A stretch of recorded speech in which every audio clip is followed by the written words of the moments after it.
was suffering from postpartum depression. Oh. And so I was looking for something that could change the state of my consciousness. Why sophisticated? Okay, sophisticated means well-trained and well-educated. If you're a goddess, would you allow men cheating on you? If you're a goddess, would you allow a man who will tell you that you're not good enough, you should stay here inside the house? Right. No, right?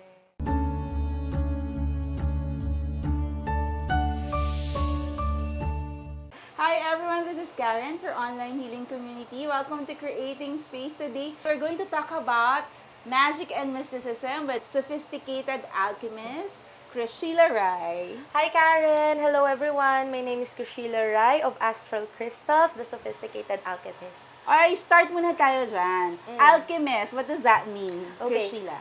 Alchemist means that you really know what you're doing. It's about combining everything that you know so that you can create something that is uniquely yours.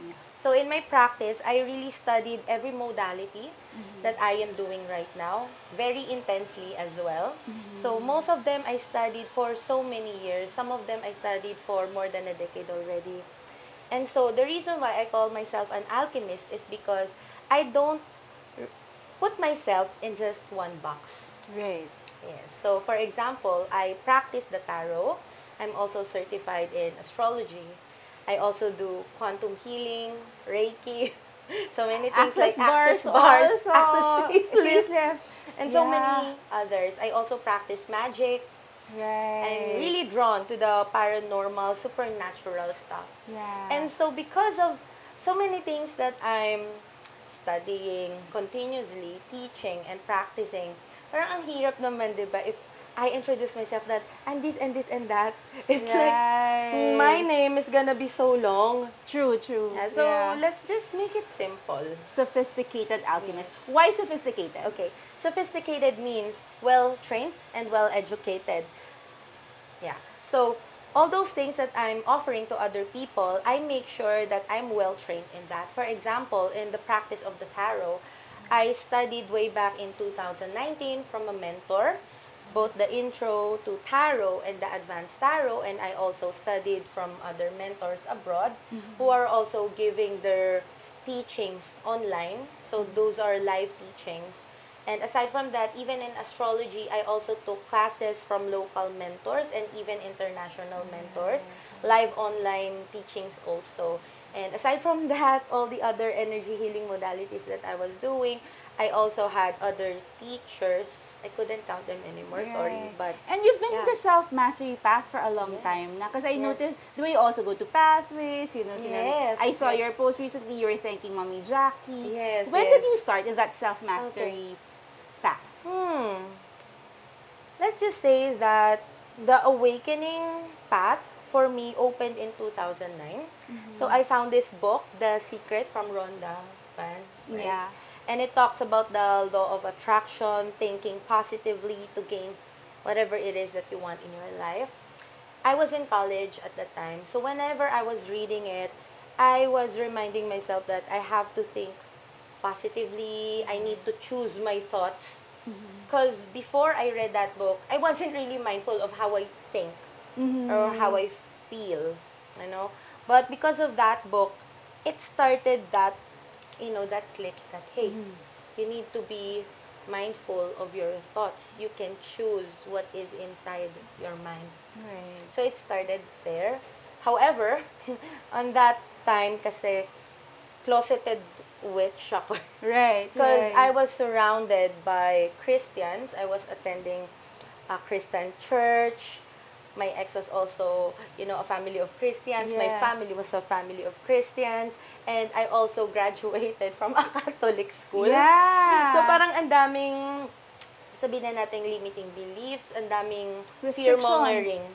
Yeah, ang daming judgment. And because of that, I wasn't really able to show to other people that, hey, this is what I like to do.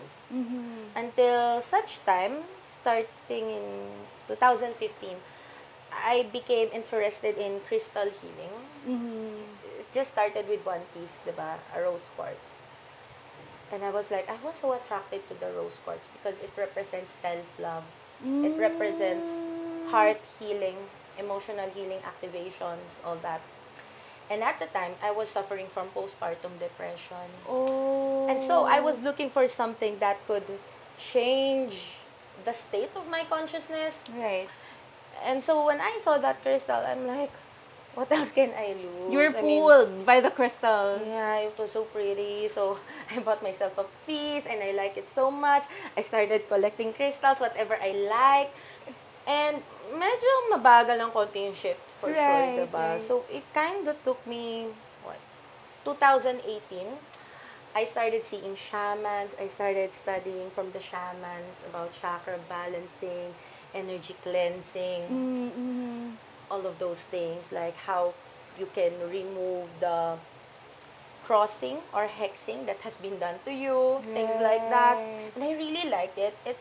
It made me feel like, hey, I belong in this kind of energy.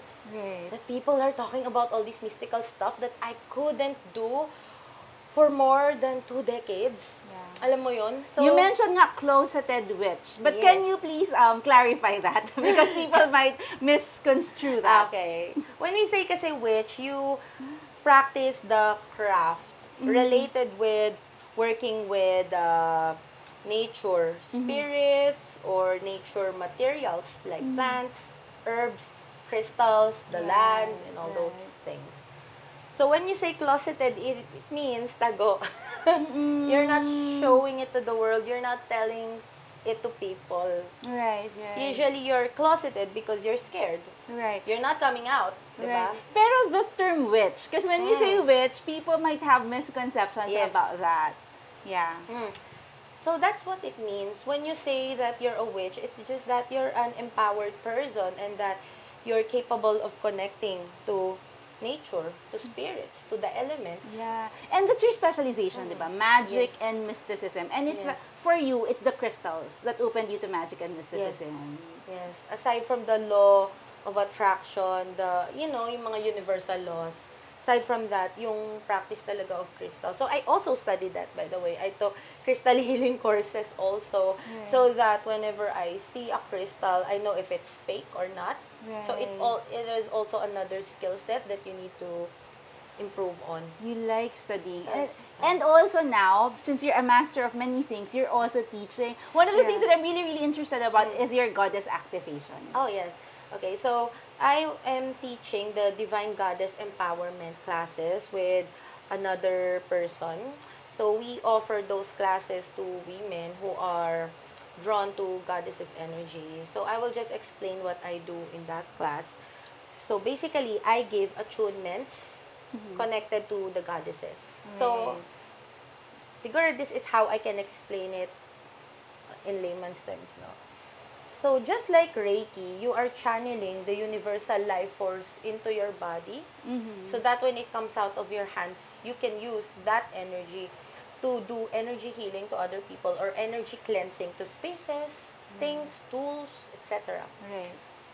So with the divine goddess empowerments, you are calling the energy of the deity itself. For example, Aphrodite, Athena, Hecate, Lilith. I actually work with so many goddesses in my practice based on what I need at the time. Right. And so, for example, you lack love. You Right. don't have self-love, for example. Or you have money wounds. Right. And since Venus or Aphrodite rules those matters, love, beauty, luxury, how you attract money, how you acquire wealth, or how you even value yourself, that can also be healed through that attunement. So that attunement can be used to charge things, charge spaces, charge yourself, heal yourself, Right. so many things. So different goddesses, they have different energies as well, such as, for example, for Athena, it's about helping you strategize when it comes to war, when it comes to competition, Right. or so that you can gain a more empowered energy within you so that you can stand up for yourself against your bullies, things like that. Athena can also help you when it comes to becoming more wiser. Wow. Who's your favorite goddess? Ang dami. Baka magalit sila, no? Favorite ka. Pero Top most of- 3. Okay, so most of the time, I really work with Aphrodite kasi siya naman talaga yung nauna ko nakilala. So, since the energy of Venus, it's very contagious eh. Because even in astrology, Venus planet represents how you love, how you give love, how you also attract. Right. Okay. And so she's like my favorite because I'm just drawn to that energy, like embodying beauty, like having a wealthy mindset. Yeah. It's not really about how much money you have, but how much money that you can make because of the power inside you. Did you have? Okay, so number 1, it's Aphrodite. Number 2 is Lilith. Well, not really number 2. It's just that I only work with Lilith when I really needed to. Yeah, but Lilith, Okay, so I so will... it's a goddess that Yes. we're scared of. A lot Yeah. of us are scared of. Yeah, kasi si Lilith, merong, may history yan, or mythology rather. Lilith kasi, ang paniniwala dyan is that she is the first woman that was created along with Adam. Yeah. So, they're equal, Adam and Lilith.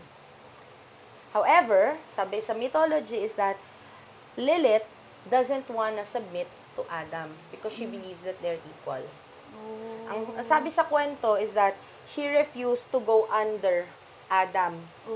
During lovemaking, she doesn't like that because she believes that, hey, we're equal, why am I supposed to do that? Right. And so she left the Garden of Eden. Oh. And after that, Eve was made out of Adam's ribs and all that. So yun yung mythology. So no? she's the epitome of self-empowered. Yes. Of a self-empowered woman. Pero syempre, all deities, they also have light and shadows. Right. So when it comes naman to Lilith kasi, she's the type of woman who doesn't want to submit to anyone. And she's also very empowered. Like, she can help you when you are being bullied, when you're being abused. Right. So that you can stand up for yourself, fight for your rights, become a more empowered woman that you are. Right. So we can say that, ako personally, working with these goddesses, there is actually a similarity with Aphrodite and Lilith. Because Aphrodite makes you feel empowered about your beauty, embracing your softness as a woman, allowing yourself to receive instead of just giving and giving and giving. Right. Whereas Lilith, she's also like that, but she's more about embrace the shadow side of you, embrace your sexuality, your sensuality, the things that women were, parang Suppressing. We're naging suppressing taboo para sa that. atin. We were suppressed. Like, di ba, in the pre-colonial times, the Filipinas, they're equal with men. Yeah. There are babaylans and they are Not also even equal women. Higher sometimes. Ayun Higher. nga eh. Kasi Yun nga. babaylan, diba? So, may ganyan tayo sa pre-colonial times that men and women, kumbaga walang pataasan doon. Yeah, They that's are true. equally Equal. important in the society. It was just that when we were colonized by different countries, nasuppress kasi yun sa mga babae, diba? And so, many women were not able to have education. They didn't have the right to vote. They didn't have the right to own money or lands because only their fathers, their brothers, or their husbands could own something. So, women were so suppressed, disempowered at the time. Right. Right? So, Lilith is all about, hey, let's change that. Let's We're awaken equal. the divine feminine. So, it's about empowering yourself, knowing that you are equally, deserving and worthy of leading or also receiving and giving. I hear that a lot of times in the healing circles. Like, Yes. let's awaken the divine feminine. How is that connected to goddess activation? And why is there a need to awaken the divine feminine? Okay. Some women are wounded feminines, okay? So how does that happen? Most of these women who are wounded, they have trauma related either with their father or their mother. So if the father figure wasn't present, these women, as children, they felt like, okay, there is no male figure in our lives. There is no one to protect us, to provide for us. Nobody is there to shield us from the society. So then, they put their feminine energy aside and became the masculine energy. And I'm not talking about becoming lesbian or anything. Right. It's just that when a woman embodies more of the divine masculine than the feminine, they act like a masculine. They always work so hard until they're depleted. Mm. They are also mothers, but at the same time they work 24/7, and they're not capable of taking care of themselves. They Right. nurture others, but they cannot nurture themselves. So there is an imbalance, right? Right. And for those women naman who are too much of a divine feminine, Mm-hmm. they become too much of a giver, or they feel like they can only receive but they cannot act. Right. They feel like they don't have a voice, they cannot speak.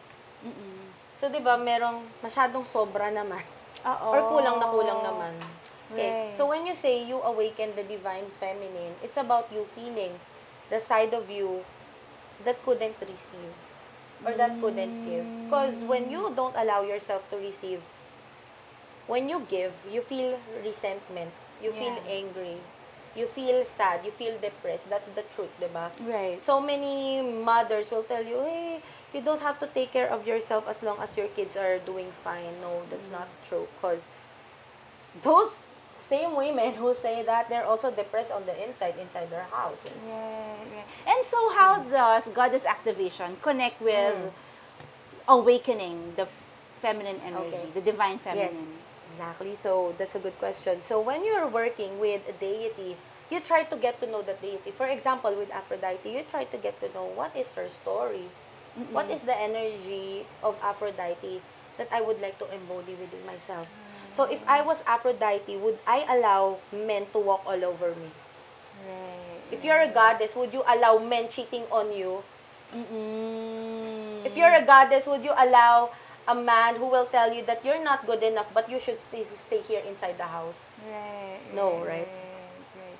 And why is it important? Because they can study it. I'm playing devil's Yes. advocate here. Because Yes, people yes. can Google all of these things. Why is Yes. attunement Okay. important? So with the attunement kasi, in my own practice, I really work with these deities in my personal practice. And so when I received the attunement from them, I also got some attunement from other masters, like Reiki and all that. So I integrated this in my magical practice, okay? Right. So when I was able to channel that attunement from the goddesses, I know that this energy is pure, so that I could also pass it on to someone else. For example, like you would like to open yourself up to working with Aphrodite. So it's like you're getting the energy from her. You're not just reading about her. You're not just watching about her. You're getting her energy inside of your body, and you can use it out of your hands and do what you please. Oh, can you share with us an example when it has worked for you? Oh, so many things, no? Kasi I had some students, who took that class with me. So many attunements with Aphrodite, with Athena, with Goddess Abundancia, also with Goddess Lilith. Some of them also got an attunement with other goddesses as well, like Goddess Artemis. So anyway, so ito sinabi ng isang student ko, I will not name her. When she received that attunement with Aphrodite, at the time she was single, because she didn't have that self-love, she's not confident about her beauty, her body, whatever. Yeah. So when she received that attunement, and she practices with that energy, because I Yeah. also teach the techniques, by the way, in my classes. And when she started practicing that, like charging her bath water, charging her crystals, charging her makeups with those energies, suddenly she felt so confident about herself. She was suddenly wearing lipstick, wearing makeup, wearing feminine clothes that really fit her. Right, And it's not something that is forced or pilit. Right, It's right. natural for her. So that feminine energy within her was awakened. Right. That she didn't have to copy anyone else, but she was just following what is natural for her. Okay, that's alignment. So anyway, so after that, a few months later, she got a boyfriend who really adores her and loves her. So the background of this woman is that in the past, men would only have one night stand with her. They're not really serious about her. She has to chase this man. Oh. Men ghost her, all that Right, stuff. right. And ever since that class with me, she learned about self-love, she's working with the goddesses. So there was a shift within her na parang, Right. why am I doing this to myself? Why am I suffering like this? Why am I choosing relationships like this that no longer work for me? So And it you- really changed. And I feel it's a fast way. Because, Yes. in self-mastery, we've both been in that path. Yes. You work on yourself, you go through your trauma and drama, you resolve it. And sometimes, it's a long process to go through years and years. Because Yes, you're not talking yes, about yes. just one trauma. You're talking about Oo. years and years of Yeah. trauma. But with you, I was thinking, it's easy because you bypass all the shadows. At least, you bypass yours. And then you connect with a higher frequency. That's Not what really. I won't call it bypass, ha? Uh-oh. Because What is it? when we say bypass, parang you're not working with your shadow, eh. It's just that these tools, I will Right. call these tools, ha, they will help you fast track, Right. but not bypass. Yeah. Dadaanan mo pa rin the shadow. It's just that when you're more empowered, and when you are aware, hindi ka na nagsistay doon. For example, may tunnel, diba? Yeah. There's this dark tunnel, you're inside there. If you're not aware, and if you're functioning from victim consciousness, or if you don't even have help from others, you can be stuck here, nasiraan ka ng guling dyan sa tunnel, and you don't know what to do. You can be there for 10 years, whatever, however long you choose to do so, diba? Yeah. You are empowered, you can fast track that na parang, okay, nasiraan, but I can do something else You have to tools. fast forward. So basically, what you're giving them are tools that they Yes. can play with. Yes. Like, sino kailangan mo today? Kailangan mo ba si Athena? Kailangan mo ba Yeah. si Venus? Kailangan mo ba si Lilith? Just call on these energies and they can Yes. work for you. Yes, exactly. And all these things, by the way, tarot, astrology, human design, Kabbalah, Yeah. lahat yan, Reiki, Tools. or whatever practices that you may have, they are just all tools. Which is perfect for your story. Kung nasiraan ka sa daan, kung wala kang tools, it's kind of be Yeah. hard to get there. But if you have a lot Exactly. of these tools, it's easier. And somebody Yes. told me that healing, the equation for healing is frequency plus intention Yes. equals healing. Yes. With goddess activation, what I'm noticing is you're connecting to a higher frequency. Yes. A higher Kumbaga, vibration. you are working with a higher consciousness. Yeah. Aside from just yourself. Kasi, yes, you can ask advice from people. That's good. Pero kasi, when you have a higher being that, backs you up, Right. like, yes, we can work with God. Yes, but there are also other deities out there that are willing to help you do the work if you just call upon them. So, why not? Right? Right. Can you tell us what is goddess energy? When you say I'm a goddess, in Tagalog, Yeah, yeah. Diyosa. Oh, okay. Ano ang Diyosa? Kasi, Sino ang Diyosa? here's the thing, no? So, we all came from just one source. Okay? Right. The creator of all. So, there is a God and there is a goddess. Yeah. That energy, that masculine and divine feminine, from the very beginning of the universe, from the very beginning of time. So, when you say you are goddess, you're acknowledging that that energy of the creator, God, and the goddess is inside you. As long as you don't realize that, you will always come from the consciousness na, ay, tao lang ako, I cannot change. Or that, ay, tao lang ako, kawawa ako. Ay, hindi, ganito lang ako, mahirap lang ako. Ay, hindi ako maganda, ay, mataba ako, ay, payat ako. You will always feel like, Less than. yeah, less.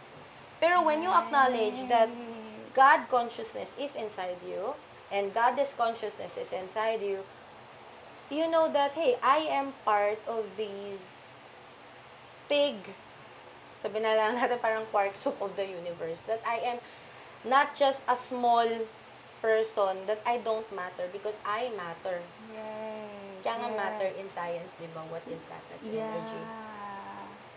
So when you say that you're a goddess, you're acknowledging that the goddess energy from the very beginning of time is inside every particles of your being. Right. How does that make you feel? I feel empowered. Yeah. Just thinking about You know that you're not alone because it's just there inside. Yeah, and you're bigger than What you think than you what are, you think you are. or what you think others are. Yeah, that's so cool. Please invite them. How can they connect to you if they want to be to connect with a sophisticated alchemist? Alright, How? so you can visit my Facebook, www.facebook.com/astral.crystals. So the name of my Facebook page is Astral Crystals, and my Instagram account is astral.crystals. crystals. So you can message any of those accounts to book a session with me or to know what other services I'm providing. Yeah, and we're going to work with Krish very, very soon. We'll do goddess activations. So watch out for that. But what I'm getting from this conversation, Krish, is that it's nice to embody that energy. Yeah, The goddess definitely. energy. Like people will not trample you. Yes. If you're in that Yes. space, diba? You're instantly empowered. And I love that I love that you corrected me. You're actually not bypassing the Yes. self-mastery you have to do. You still have to go there. It's just that you have more tools that you can play Yes, with. exactly. You just have the tools, but you still need to do the work. It's just like buying a hammer. But if you're not using the hammer, you cannot build a house. Right, right. Diba? Right. So, ganun din, when it comes to spiritual practices, yes, you can know all these methods, you can research all you want, you can memorize everything. But if you're not practicing, and if you're not connecting with the deities that you're working with, wala din siya. Or if Yeah. you're not even praying to God, wala din siya. True. Still need to do the work, you still need to connect. Right. And you still have to practice every day. Totoo. Parting words for everybody watching and listening. Ayan, so I hope that you will join us in our retreat next month. So we're going to do that in Antipolo in Bahay, Ugnayan. So for more information, just message us in our Facebook or Instagram pages. Okay, thank you. Thank you so Thank much. you so much For listening and watching. Thank you, Krish. Thank you, Karen. For this. Salamat. Thank you. Bye.